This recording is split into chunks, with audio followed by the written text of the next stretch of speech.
नबी करीम सल्लल्लाहु अलैहि वसल्लम ने फरमाया, तीन खसलतें ऐसी हैं कि जिसमें ये पैदा हो जाएं उसने ईमान की मिठास को पा लिया। अव्वल ये कि अल्लाह और उसका रसूल उसके नज़दीक सबसे ज़्यादा महबूब बन जाएं। दूसरे ये कि वो किसी इंसान से महज अल्लाह की रज़ा के लिए मोहब्बत रखे।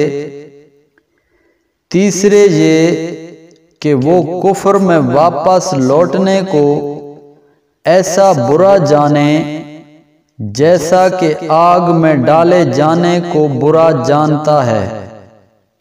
सही बुखारी हदीस नंबर 16।